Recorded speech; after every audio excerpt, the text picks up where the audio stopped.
कौमारभृत्य में part A में syllabus का पॉइंट नंबर 9 करते हैं, जिसमें है बाल संस्कार।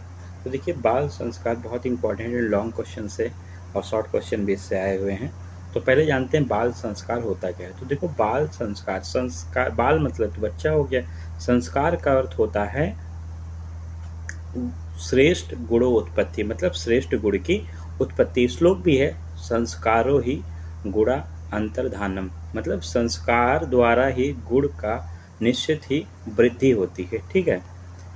हिंदू धर्म ग्रंथों में संख्या की दृष्टि से अगर देखा जाए तो 16 से 40 संस्कार का वर्णन मिलता है, जिसमें जो 16 संस्कार होते हैं व्यवहारिक दृष्टि से महत्वपूर्ण हैं, और उसमें से भी 8 संस्कार जो होते हैं कौमारभृत्य के क्षेत्र में महत्व रखते हैं। तो हम लोग कितने संस्कार डिटेल में करेंगे? 8 संस्कार करेंगे। देखो, गर्भाधान काल से मृत्यु पर्यंत तक किए जाने वाले संस्कार को वयानुसार, मतलब एज के अकॉर्डिंग 3 भागों में विभक्त किया गया है, मतलब 3 पार्ट में बांटा गया है। देखो वो 3 पार्ट क्या हैं, तो आप देख सकते हैं। पहला है गर्भाधान काल से प्रसव काल, जब तक गर्भ का धारण हो जाए, जब से लेकर जब तक प्रसव ना हो वहाँ तक के किया जाने वाला संस्कार। ठीक है, एक ये हो गया। दूसरा बाल्यकाल संस्कार, और तीसरा युवा या प्रौढ़ अवस्था के संस्कार एवं मृत्यु पर होने वाले अन्योष्टि संस्कार, अंतिम संस्कार, अन्त्येष्टि संस्कार। अब देखो, गर्भस्थ जीवन, बाल काल और युवा प्रौढ़ा, ठीक है, 3 पार्ट में बांटा गया है। तो संस्कारों के नाम देख ले रहे हैं। देखो, गर्भस्थ जीवन वाले 3, बाल्यकाल वाला जो इम्पोर्टेंट हम पढ़ेंगे उसमें 8, और युवा एवं प्रौढ़ में 5। तो देखो, गर्भाधान संस्कार, पुंसवन संस्कार, सीमांतोन्नयन संस्कार याद कर लें। GPS, जी से गर्भाधान, P से पुंसवन, S सीमांतोन्नयन। बाल्यकाल में 8 संस्कार होते हैं: जात कर्म, नामकरण, निष्कर्मण, अन्नप्राशन, चूड़ाकर्म, कर्णभेदन, उपनयन, वेदारंभ। ठीक है। और युवा एवं प्रौढ़ में समावर्तन, विवाह, वानप्रस्थ, संन्यास, अन्योत्यष्टि। ठीक है, मतलब अंतिम संस्कार। तो देखो, ये इसका GPS बता दिया था, ये बाल्यकाल वाले का याद कर लो। जाना नहीं अचूक यूवी, जो यूवी का रेडिएशन होता है वो अचूक है, तो बाहर जाना नहीं, मतलब जाना नहीं अचूक यूवी। तो जा से जात कर्म, ना से नामकरण, नहीं से निष्कर्मण, अचूक से अन्नप्राशन, चा से चूड़ा कर्म, का से कर्णभेदन, और यू से उपनयन, और वी से वेदारंभ। तो आपको नाम ऐसे करके याद हो गए। अब देखो, पहले संस्कार की बात करते हैं, जात कर्म संस्कार की। तो इसको हम लोग पहले भी पढ़ चुके हैं, इसलिए वहीं से ये PDF अटैच्ड है। जो प्रीवियस लेक्चर देखे होंगे उन्हें ये पता होगा। जात कर्म संस्कार तो 3 आचार्यों ने याद किए, बताया है। चसुआ याद रखें आप, चा से चरक, सु से सुश्रुत, वा से वाग्भट। चरक ने प्रथम दिन बताया है। देखो, मंत्र से अभिमंत्रित कर, शीतल जल से अवशोषित कर, मधु एवं घृत प्लस अनंता, अनंता मतलब स्वर्ण या दुर्वा होता है, अनामिका उंगली से लेहन मतलब चटाएं, और फिर दक्षिण स्तन का पान करा दें। प्रथम दिन ये चरक का था। सुश्रुत ने क्या बताया? तो सुश्रुत ने चतुर्थ दिन स्तनपान कराया है। 4 दिन तक प्रोसेस क्या बताया है? प्रथम दे अभिमंत्रित मधु एवं सर्पी, अनंता, अनंता मतलब दुर्वा या स्वर्ण होता है, 3 काल तक उसको देना है। फिर सेकंड और थर्ड डे लक्षणा सिद्ध घृत 3 काल तक देना है। और चतुर्थ दिन क्या करना है? तो मधु प्लस घृत पाड़ी तलमात्रा, बच्चे के जितने पाड़ी में आ जाए उतना 2 बार देना है। उसके पश्चात माता का स्तनपान करा देना है। वाग्भट ने बताया है, तो वाग्भट से आप दोनों वाग्भट लेंगे। अष्टांग संग्रह, अष्टांग हृदय, प्रजापत्य विधि से बताया है। सुश्रुत का अनुकरण करते हुए, मतलब सुश्रुत का समान बताते हुए, लेकिन चतुर्थ दिन थोड़ा सा बदलाव कर दिया है। अष्टांग हृदय ने नवनीत 2 बार देकर, और अष्टांग संग्रह ने सर्पी। तो देखो ऐसे याद रखो, हृदय तो H से हनी याद कर लो, और N आया तो N से नवनीत, तो याद रहेगा आपको। अष्टांग संग्रह में सर्पी याद रहेगा। ठीक है।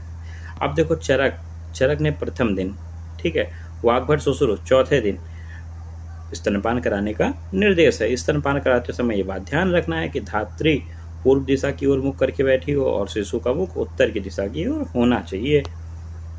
अब देखो, इसी को यहाँ पे मैंने फिर से शॉर्ट फॉर्म में लिखा है, तो आप इतना ध्यान रखें। जात कर्म संस्कार का वर्णन चरक ने शरीर स्थान 8 में किया है, सुश्रुत ने शरीर स्थान 10 में किया है। वही चीज़ें जो कि मैंने डिटेल में यहाँ चार्ट बना दिया है, और फिर से एक बार देख लें। यहाँ देखो, आचार्य चरक ने प्रथम दिन क्या बताया, मधु प्लस घृत का पान कराना, दक्षिण स्तन से दुग्ध पान कराना, मंत्र द्वारा अभिमंत्रित जल से उसको सिर से स्नान करवा देना है। और आचार्य सुश्रुत ने प्रथम दिन उसे शीतल जल से अवशोषित करके मधु घृत एवं अनंता से आप घृत वो दुर्बा या स्वर्ण लेंगे, अनामिका उंगली से उसको चटाना है 3 बार। द्वितीय और तृतीय दिन दक्षिणासित घृत देना है। चतुर्थ दिन मधु एवं सर्पी का पान कराना है। 100 पाड़ी समितम मतलब बच्चे के हाथ में जितना आ जाए उतना, ठीक है। और फिर स्तनपान करवाना है। आचार्य वाग्भट का आपको पता है, प्रजापत्य विधि से, ठीक है। अब बात करते हैं नामकरण संस्कार की। तो देखो, नामकरण संस्कार में आप पहले ध्यान रखो 2 नाम रखे जाएंगे, ठीक है, जो मैंने नहीं लिखा है यहाँ पे। तो देखो, चरक ने 10वें दिन बताया, सुश्रुत ने भी 10वें दिन बताया, अष्टांग हृदय ने भी 10वें दिन बताया, अष्टांग संग्रह ने 10वें, 12वें, 100वें और 1 वर्ष में बताया है। मनुस्मृति ने 12वें दिन बताया है, ठीक है।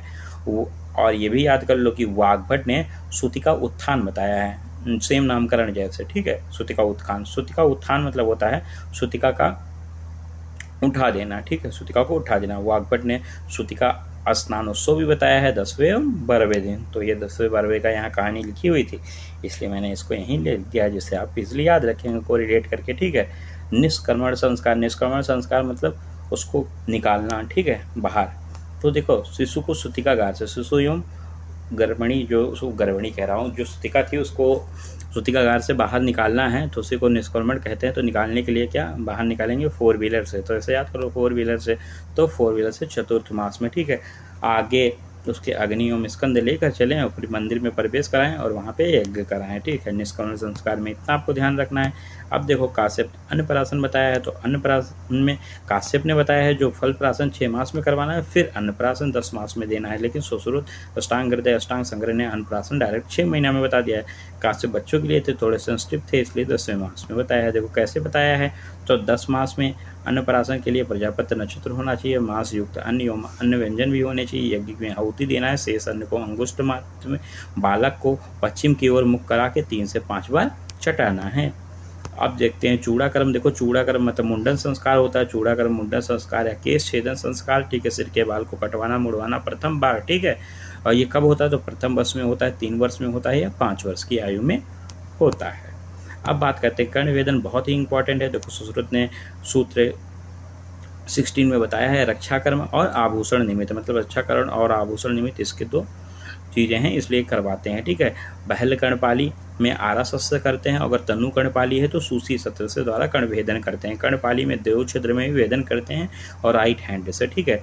और ये जो कर्णभेदन का काल होता है, ये आचार्य सुश्रुत और काश्यप ने देखो 6ठों मास और 7वां मास बताया है, शुक्ल पक्ष होना चाहिए, जबकि अष्टांग हृदय ने 6, 7, 8 हिम आग में विद्यते बताया है, ठीक है। कर्णपाली में 3 सिराएं में छिद्र होने पर उपद्रव होते हैं, 3 मतलब देव छिद्र में ही करना है, अदर ये 3 सिराओं में छिद्र अगर हो जाता है तो उपद्रव हो जाएगा। कौन सा उपद्रव होगा, तो कमल हो जाएगा, का मा ला। तो देखो, का से कालिका, मा से मर्मिका, ला से लोहित का, तो कालिका में होगा तो जदा सभे याद कर लो, जा से जोर, दा से दा और स्या से स्याव और वा से वेदना। और यहाँ गावेजा याद कर लो, ग्रंथि ज्वर और वेदना। और यहाँ याद कर लो मास्क, मन्या स्तंभ, अपतानक और शिरोग्रह और कर्णशूल, ठीक है। देखो, बालक अगर है तो उसके प्रथम दाएं कान को छेदेंगे, और बालिका अगर है तो प्रथम बाएं कान को उसके छिद्र करेंगे, ठीक है, कर्णवेदन करेंगे। धर्म ग्रंथों के अकॉर्डिंग अगर देखा जाए तो 3 से 5 वर्ष में करवाते हैं, धर्मशास्त्र में 6, 7, 8 अकॉर्डिंग टू आचार्यों के ही यहाँ हो गया है, ठीक है। 3 कंडीशन में कर्णवेदन नहीं करवाना है, वो 3 कंडीशन कौन सी हैं, तो वो 3 कंडीशन है, अजीर्ण, मलवेग विधारण होने पर और उष्ण काल में कर्णछेदन नहीं करवाना है, ठीक है। अब बात करते हैं उपनयन संस्कार। देखो, उपनयन संस्कार मतलब जनेऊधारण समझ सकते हैं, और उपनयन का अर्थ होता है विद्या अर्जन के लिए शिष्य एवं गुरु के समीप आना। मनुस्मृति के अनुसार ब्राह्मण 5 वर्ष में, क्षत्रिय 6 वर्ष में, वैश्य 8 वर्ष में, और कहीं कहीं 7 वर्ष लिखा हुआ है, ठीक है, ये आप ध्यान रखेंगे। देखो, आयुर्वेद में इसका अधिक वर्णन नहीं मिलता है, धर्म ग्रंथों में इसका वर्णन प्राप्त होता है। सुश्रुत और वाग्भट के अनुसार जब बालक की शक्ति संपन्न हो तब उसे विद्या के लिए योग्य समझना चाहिए। अब बात करते हैं वेदारंभ संस्कार की। तो वेदारंभ संस्कार जो होता है, विद्या अध्ययन आरंभ करने का बोध होता है, 5 वर्ष की आयु में इसको प्रारंभ करते हैं। उपवेशन संस्कार की बात करते हैं, तो देखो, उपवेशन संस्कार जो होता है ये अलग से बताया गया है, ठीक है। अब इसको कासिफ ने बताया है जो 8 संस्कारों में नहीं है, एक्स्ट्रा लिखे हुए हैं। तो देखो उपदेशन संस्कार मतलब भूमुपदेशन, तो वाग्भट ने 5 माह में बताया, कासिफ ने 6 मास में बताया, आप याद कर लें। उपवन, उपवन मतलब उपवन में वाक 56 इंच का सीना लेके, मोदी जी उपवन में वाक करते हैं 56, तो वाग्भट 5 मास और कासिफ 6 मास, ठीक है। आसपास खिलौने रख देना है, संपूर्ण मड़िया रख देना है, धान्य रख देना है, फल इत्यादि रख देना है, ठीक है, चारों ओर, ठीक है। सूर्य दर्शन या चंद्र दर्शन कब होता है, तो सूर्य दर्शन या चंद्र दर्शन प्रथम मास में, कासिफ ने बताया किलस्तान 12 में, दिन में सूर्य दर्शन करवाना है, उसी रात्रि में उसे चंद्र दर्शन करवा देना है। बात करते हैं दोला शयन संस्कार की, तो दोला शयन संस्कार जो होता है बालक के 12वें दिन होता है और कन्या का 13वें दिन होता है। अब देखते हैं क्रीड़क संस्कार, तो देखो क्रीड़क संस्कार जो होता है खेलने के लिए, वो 6 मास में कासिफ ने बताया है। बात करते हैं जल पूजा जो होता है 2 मास में करवाया जाता है, और सूतिका स्वस्थ वृत्त काल 5 या 7 रात्रि चरक ने बताया है, ठीक है। तो आपको सूतिका स्वस्थ वृत्त काल, ठीक है, तो 5 या 7 रात्रि चरक ने बताया है। देखो जल 2 माह, तो जल 2 माह, तो 2 मास याद हो गया, ठीक है, जल 2 माह। खेलना, तो क्रीड़ा मतलब खेलने के लिए, बच्चा खेल रहा था, खिलौना तोड़ दिया, तो बोलता है मम्मी क्षमा कर दो, क्षमा 6 से क्षमा 6 मास, ठीक है। यहाँ देखो दूल्हा डांस किया, तो कब डांस किया, जब बच्चे की 12वीं थी, ठीक है। और लड़के में दुखी होते हैं, इसलिए 13वीं ध्यान रख लो, याद हो जाएगा। अब देखो सूर्य और चंद्र दर्शन प्रथम मास में करवाते हैं, ठीक है। और उपवेशन संस्कार वाली ट्रिक मैंने बता दिया, मोदी जी उपवन कर रहे हैं, उपवन में वाक कर रहे थे, 56 इंच का सीन लेते, वहाँ से वाग्भट 5 माह और कासिफ 6 माह, ठीक है। और वेदारंभ आरंभ तो मैंने अच्छे से बता ही दिया है पहले। तो अब ये लोग आपका चैप्टर हो गया कंप्लीट। अब इसके बाद नेक्स्ट टॉपिक की हम बात करते हैं।